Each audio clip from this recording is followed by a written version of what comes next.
হামজা আলিফ হামজায় টান নেই আলিফ হামজায় মদ নেই হাতের ইশারা দিলে তাড়াতাড়ি ইয়াদ হয়ে যাবে। হাতের ইশারা দিলে কি হবে? তাড়াতাড়ি ইয়াদ হয়ে যাবে। খেয়াল রাখেন। বা বায়ে এক আলিফ তা তায়ে এক আলিফ সা দায়ে এক আলিফ বা তা দায়ে এক আলিফ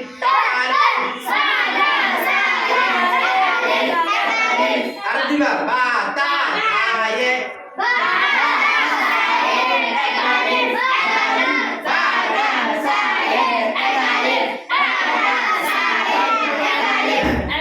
একালিফ বাতা সায়ে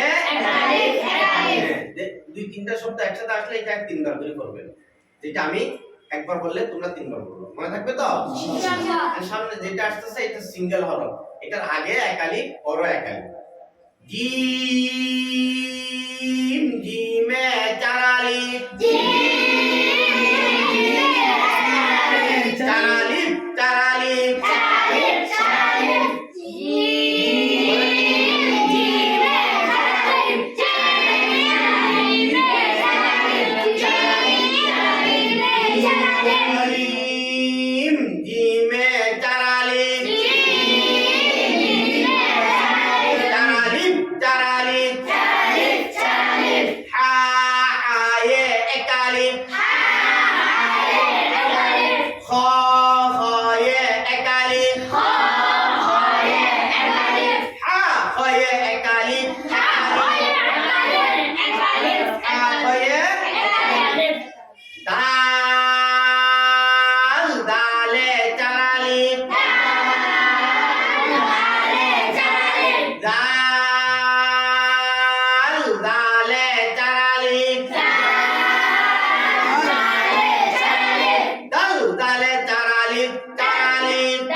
তাই না? সিন শিন শব্দ দে এন একসাথে বলবেন।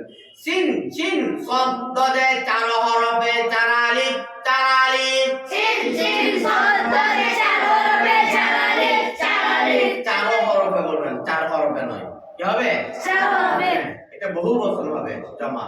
সিন শিন শব্দ দে চার হরফে চার আলিফ চার আলিফ সিন শিন শব্দ দে চার হরফে চার আলিফ চার আলিফ সিন শিন শব্দ দে চার হরফে চার আলিফ চার আলিফ সিন শিন শব্দ দে চার হরফে চার আলিফ চার আলিফ ক কয়ে এক আলিফ ক কয়ে এক আলিফ গ গয়ে এক আলিফ গ গয়ে এক আলিফ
লামে চার আলিফ মিম মিমে চার আলিফ নুন নুনে চার আলিফ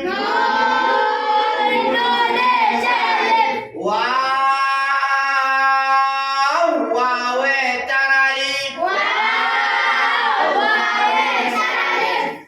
আইন গণের পরে ফা ফার মধ্যে ফা আরেকটা জিম এই দুইটা শব্দ সিঙ্গেল করে গেছে জিমের আগে পরে একালি বলা হরফ আবার ফার আগে পরে চার আলিফ বলা হরফ বুঝা যাচ্ছে এক ফার পরে থেকে কফ থেকে ওয়াও পর্যন্ত 6 হরফ কফ কাফ লাম মিম নুন ওয়াওয়ে 6 হরফে চার আলিফ এখন 6 হরফ একসাথে বলতে হবে পারবেন তো ইনশাআল্লাহ কফ কাফ লাম মিম নুন ওয়াওয়ে 6 হরফে চার আলিফ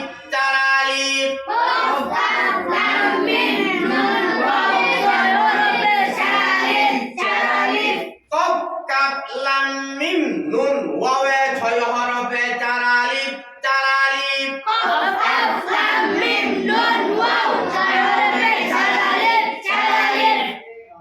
আবার বলেন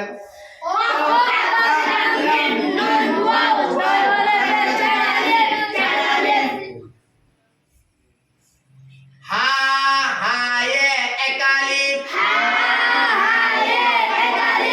হার পরে কি হ্যাঁ মাশাআল্লাহ বুঝুন মনে আছে আমরা কই গেল